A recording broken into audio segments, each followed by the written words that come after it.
इसी के साथ बढ़ते आगे।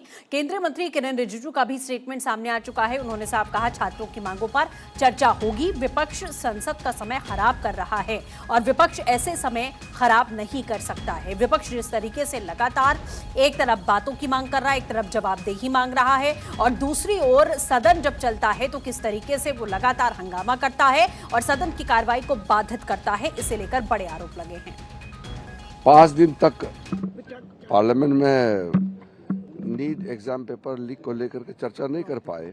हम तो आज भी फिर से अपील किया है। तो अभी जो महत्वपूर्ण निर्णय कैबिनेट ने लिया है उसका ब्रीफिंग हमारा आईएनबी मंत्री जी ब्रीफिंग करेंगे। हमने आज भी राहुल गांधी जी खुद सदन में थे तो हमने कहा कि आप बहस तुरंत शुरू कराइए। अब तो कांग्रेस पार्टी ने दिखा दिया कि वो बहस में इंटरेस्ट नहीं है actually.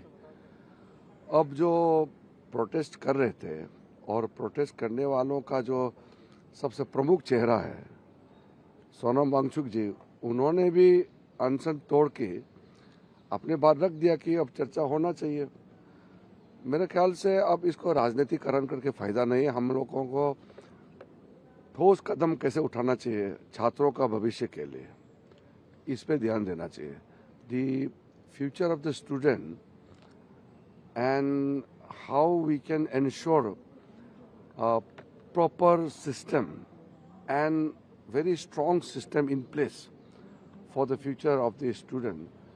This has to be our priority. So by disrupting the parliamentary procedures and house, it will not yield any result. I would like to request once again to Rahul Gandhi ji and all the opposition members that better sense should prevail, that you cannot indefinitely create trouble in the parliament to prevent discussion.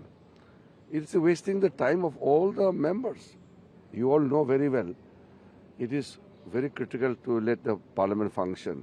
And when all the matters are to be discussed, taking into account the demands of all the members, why Congress party and some of their allies are disturbing the parliament proceedings, I don't understand. It would be nice if any demand they have to make, they can make during their intervention.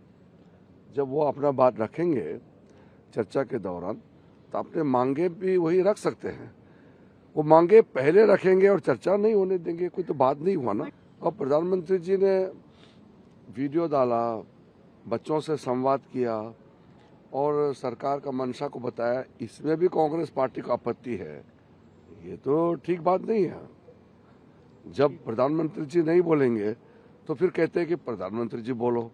जब प्रधानमंत्री जी बोलते हैं तो फिर कहते हैं कि प्रधानमंत्री जी रात को क्यों बोले।